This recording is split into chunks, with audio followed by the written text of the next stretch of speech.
Well, I'm very grateful to be with you all here today.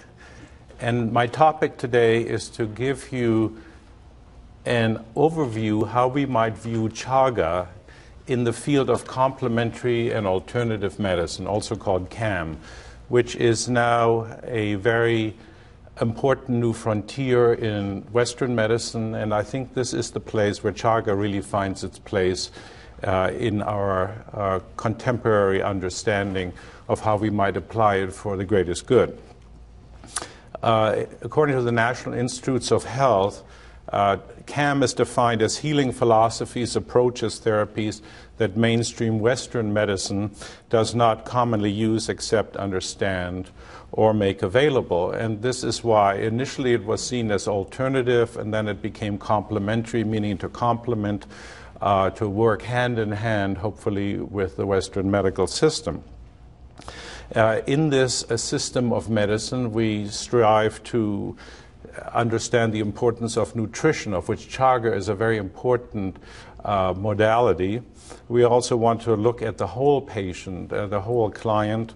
We want to see what we can do to increase our own innate capacity to heal and encourage active client or patient participation in the healing process. And this is exactly what we also want to achieve when we do this with Chaga. In 2007, Americans spent almost $34 billion out of pocket for CAM modalities, which represents 1.5% of the total healthcare expenditure in this country. Right now, they're $2.5 trillion, and there's a big healthcare debate going on how to lower that, or certainly how to get more people covered. That out-of-pocket expenses for all these CAM modalities represented over 11% of expenditures that people paid without insurance. That included many other modalities, almost $300 billion. So it's a significant portion. People are using this form of medicine more and more in this country. Almost 4 in 10 Americans now use CAM every year, including 12% of children. And I think Chaga can be a very important part of this trend.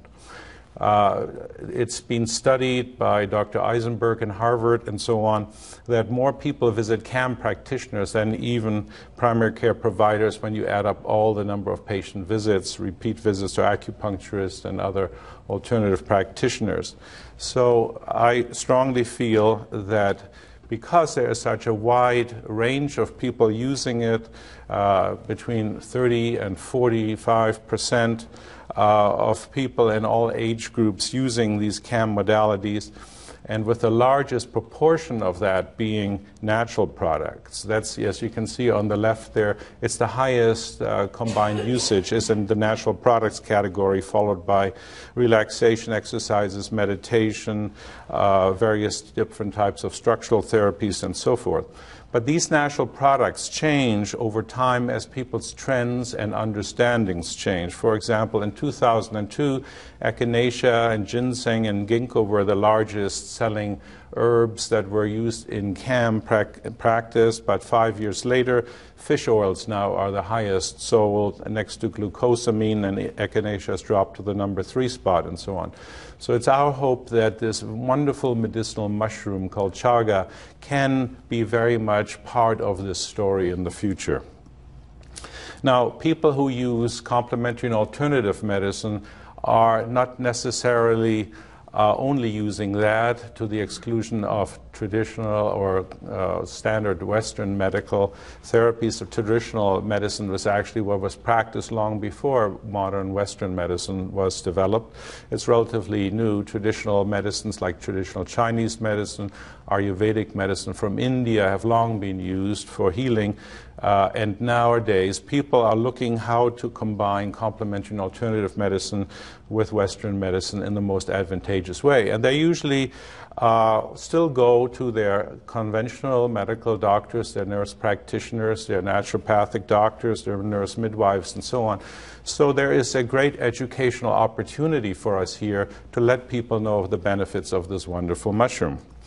How do people learn about these CAM modalities? They ask their family and friends primarily. They surf the internet, they read magazines, they watch infomercials. They ask health food store clerks and so forth. And many starting to look at the medical literature. And this is where I want to start with by looking at Chaga in this field, because it, I believe, has a special place within complementary and alternative medicine.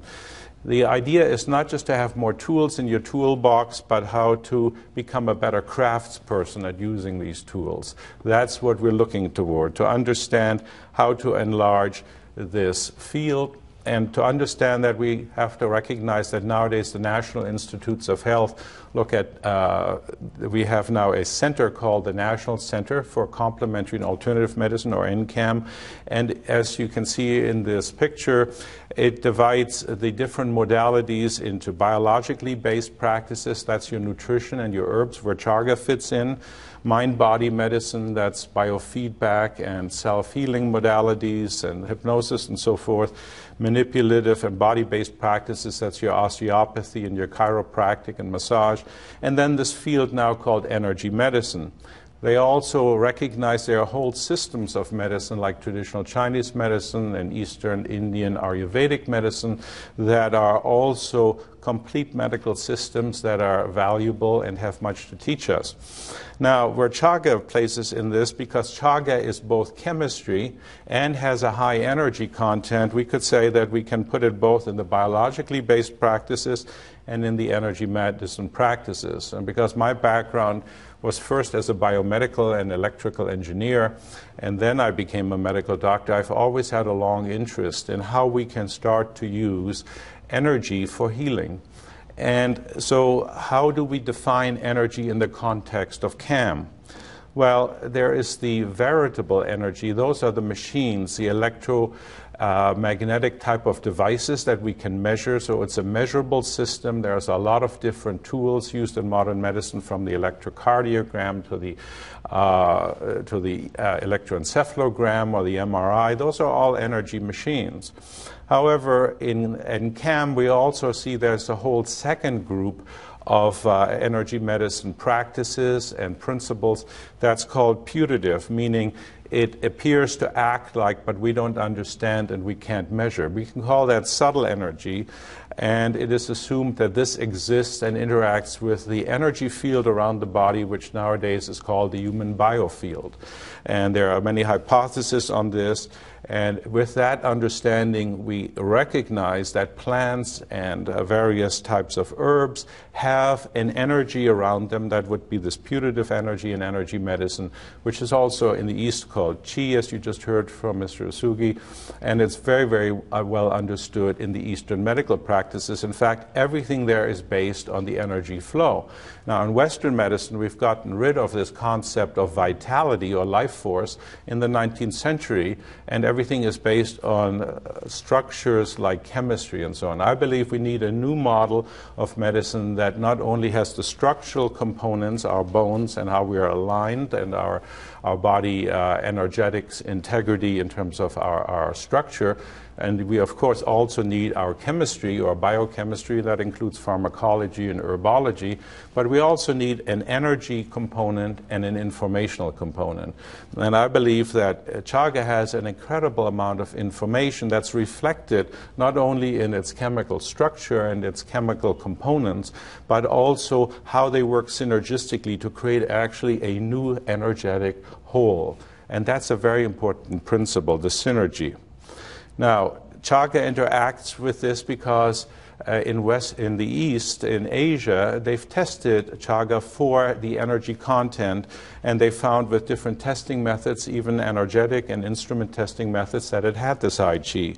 It therefore has a high vitality that some people have been able to perceive, both who are sensitive perceivers as well as doing various types of testing modalities. We found that the aqueous extract, the water extract, is extremely potent and has the greatest potential because water is what we're made out of, and water has the capacity to structure this information, not just dissolve nutrients in it.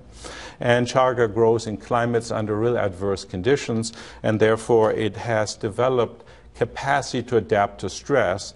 And in what's called the doctrine of signature, something that looks like something that has undergone a lot of stress is probably very helpful to help you heal stresses, and we all are extremely challenged these days. Now, here's an interesting review article that came out in this year, in 2009, by Jilin Medical Colleges in China, and I just want to frame it what they say in this article that you can see at this reference from the Chinese Journal of Integrative Medicine. And this is the Chinese experience. They say Inonotus obliquus, that's the Latin name for chaga, has high nutritional and medicinal value, especially in treating malignant tumors, diabetes, cardiovascular disease, and AIDS, attracting significant attention from scholars in recent years. Now, this is a direct quote from the abstract from this article, and I'm only mentioning that how the Chinese look at it. In America, we can't say these things because we do not have the studies with human beings which we need in order to show that this can be used to treat diseases, and so we never make that claim because it is not yet proven from the Western medical model, and it is important you understand that. On the other hand, there are many cellular studies, there are many animal studies, and these are precursors for getting this material into mainstream Western medicine ultimately. But we look at this as a tremendous preventive agent for many diseases not happening in the first place. We want to prevent more and more. This is what exercise and good nutrition is all about, and this, I believe, is where Chaga is also about in this whole story.